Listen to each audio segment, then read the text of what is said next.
के तपाईहरुले क्रिप्टोकरेन्सीको बारेमा थाहा छ? के तपाईहरुलाई थाहा छ क्रिप्टोकरेन्सीबाट कसरी आर्थिक कारोबार गरिन्छ?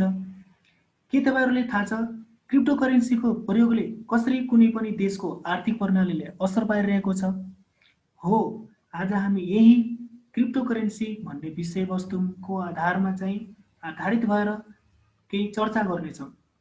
क्रिप्टोकरेन्सी जुन एउटा डिजिटल करेन्सी हो, यो चाहिँ दुई शब्द मिलेर बनेको छ, क्रिप्टो प्लस करेन्सी।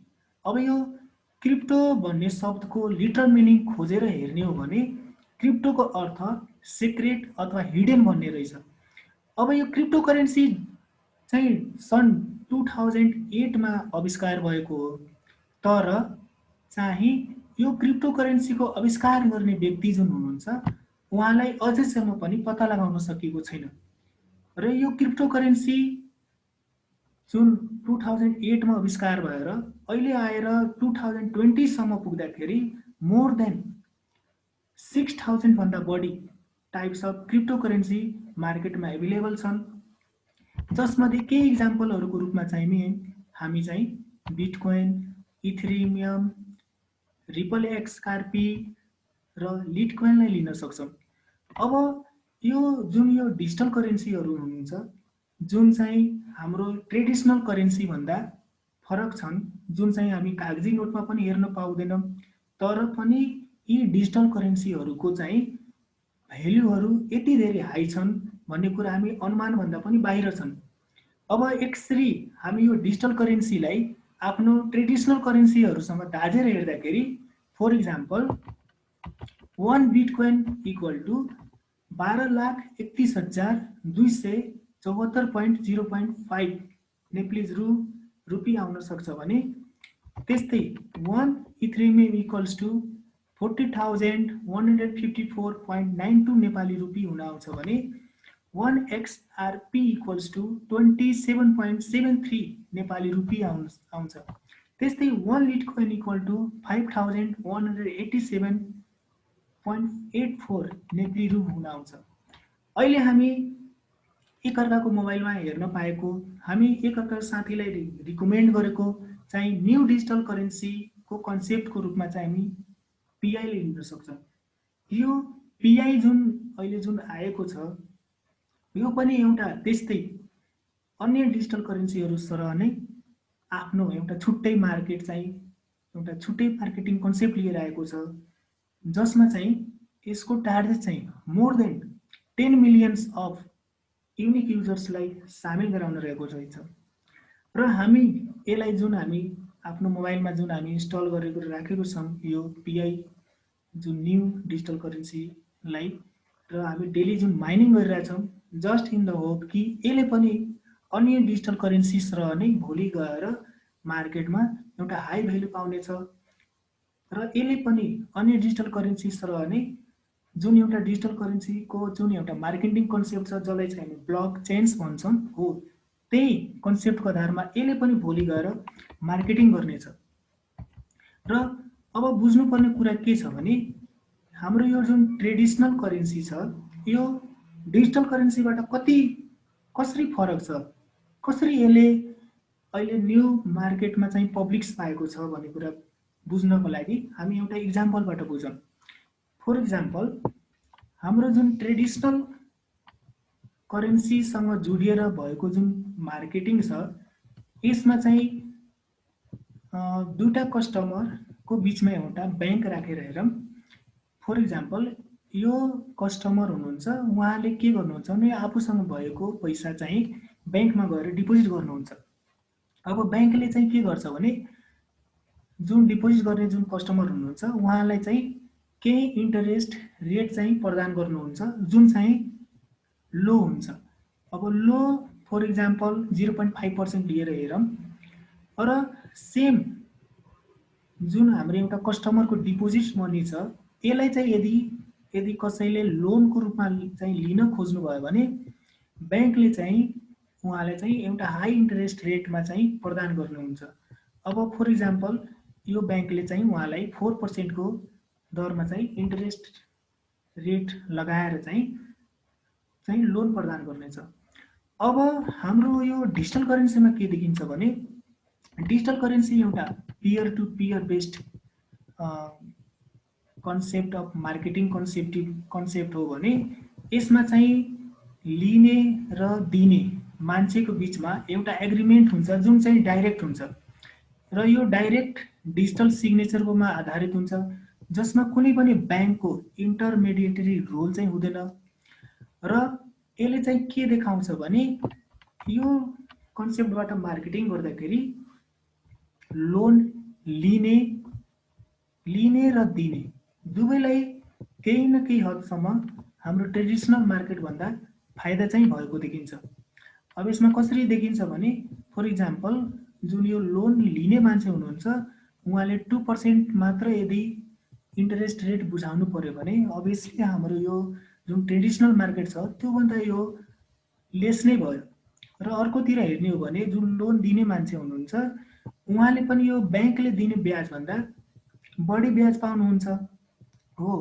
यही कन्सेप्टले गर्दाखेरि केही ग्रुप अफ हाम्रो वुमेनहरू मान्छेहरू चाहिँ के एउटा नयाँ कन्सेप्ट लिएर आउनुभयो भने नयाँ मार्केटिङ कन्सेप्ट लिएर आउनुभयो भने कि किन न हामी यस्तो मार्केटिङ कन्सेप्ट सुरुवात गरौँ जसमा कुनै पनि एउटा सेन्ट्रल कन्ट्रोल नहोस्, हाम्रो आफ्नै तरिकाले हामी कारोबार गरौँ, कुनै पनि किसिमको चाहिँ ह्युमन भेरिफिकेसनको जरुरत नपरोस् र त्यस्तो कारोबार गर्दाखेरि हामी एकदम सिक्योर भएर कारोबार गरौँ भन्ने कन्सेप्ट लिएर नै उहाँले चाहिँ एउटा नेटवर्किङ अफ पिपुल स्ट्यान्ड गर्नुभयो र पछि 1 2 3 गर्दा गर्दै लाखौँ मान्छेहरू चाहिँ यो नेटवर्किङ कन्सेप्ट मार्केटिङ न्यू कन्सेप्टमा चाहिँ जुट्न थाल्नुभयो।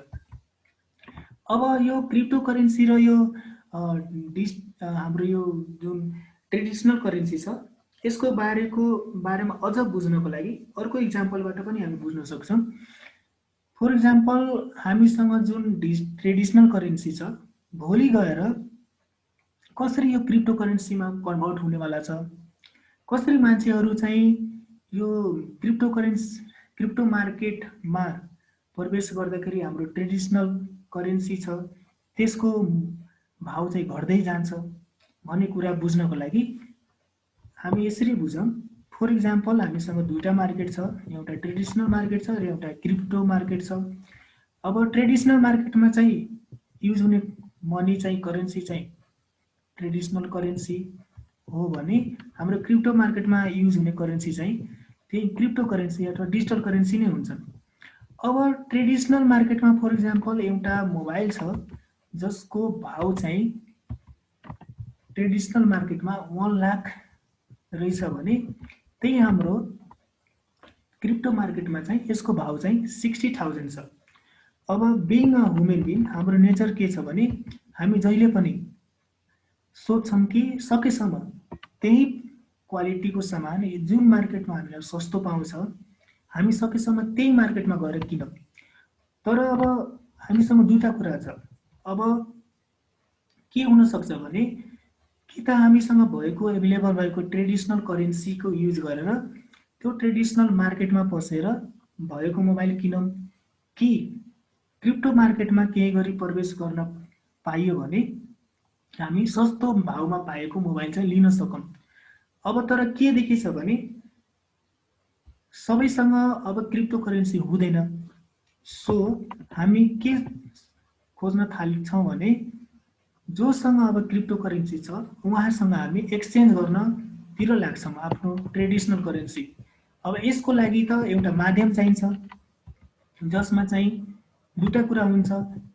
एउटा जसले चाहिँ यो आफ्नो ट्रेडिसनल करेन्सीले क्रिप्टो करेन्सी खरिद गर्न इच्छुक हुनुहुन्छ भने त्यस्तै कति मान्छेहरू जोसँग क्रिप्टो करेन्सी छ उहाँहरूले आफ्नो क्रिप्टो करेन्सीको आधारमा चाहिँ ट्रेडिसनल करेन्सी चाहिँ खरिद गर्न थाल्नुहुन्छ। अब यसको बिचमा चाहिँ एउटा एक्सचेन्ज गर्ने माध्यम हुन्छ जुन चाहिँ फुली कम्प्युटराइज हुन्छ र यसले नै कन्ट्रोल गर्छ उहाँहरूको बिचको एक्सचेन्ज। र यसरी चाहिँ के देखिन्छ भने भोलि गएर अब यो जब उहाँको जुन मनी जुन यो ट्रेडिसनल मनी थियो करेन्सी थियो यो जब कन्भर्ट हुन्छ जब क्रिप्टो करेन्सीमा अनि उहाँले के पाउनुहुन्छ भने उहाँले फेरि आफ्नो त्यो क्रिप्टो मार्केटमा केही गरी पुग्नुहुन्छ र त्यहाँ भएको त्यो सस्तो मोबाइल चाहिँ उहाँले लिनुहुन्छ। अब यो क्रममा के देखिन्छ भने यो जुन कन्भर्सन भयो जुन ट्रेडिसनल करेन्सीदेखि क्रिप्टो करेन्सीमा, अब यसमा चाहिँ केही न केही त अब बेनिफिट चाहिँ सेलर्सले लिनु नै हुन्छ, जोसँग अलरेडी क्रिप्टो करेन्सी छ।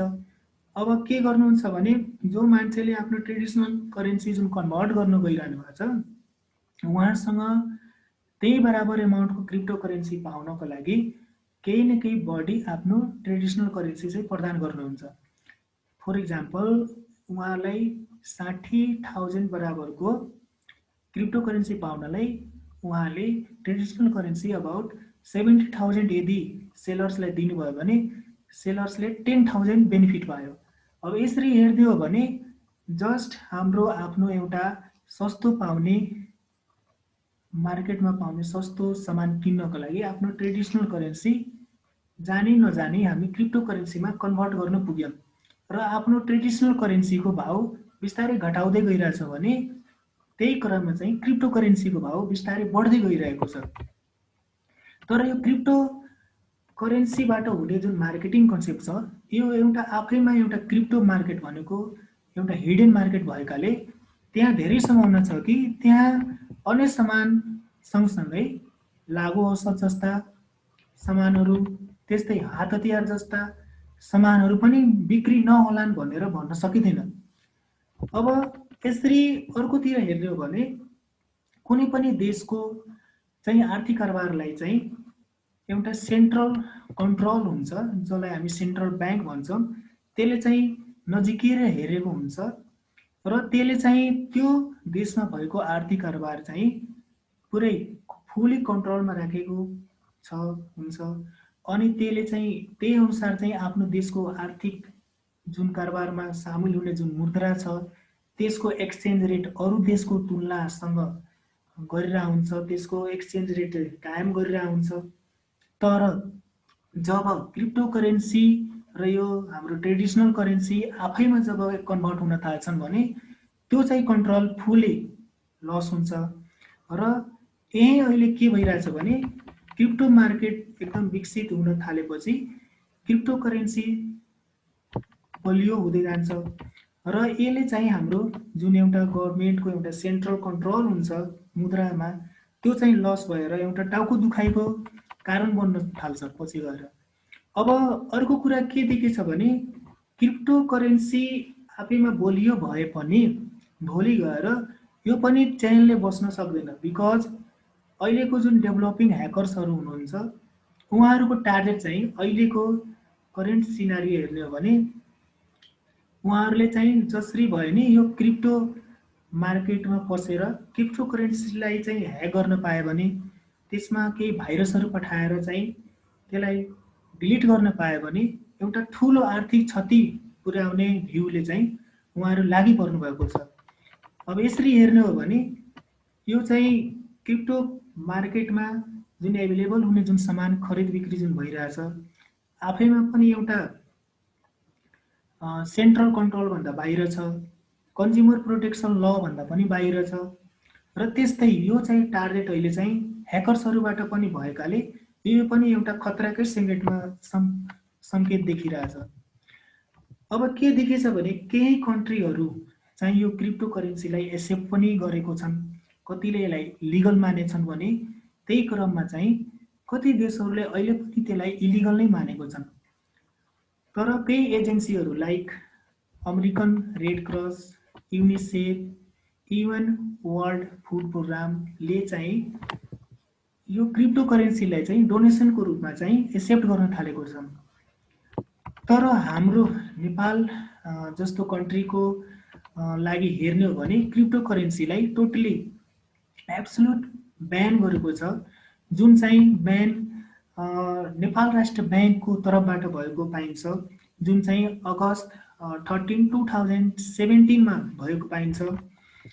र अर्को कुरा मुख्य कुरा बुझ्नुपर्ने के छ भने कति देशहरूले यो क्रिप्टो करेन्सी जस्तै यो बिटकोइनलाई आफ्नो देशमा लागू अथवा लिगल मानेर चाहिँ एउटा डेभलप गर्नेतिर लाग्नुभएछ भने यसले चाहिँ के देखेछ भने हाम्रो जस्तो डेभलपिङ कन्ट्रीमा चाहिँ यसले चाहिँ एउटा ठुलै इकोनोमिक थ्रिटको रूपमा चाहिँ लिएको छ।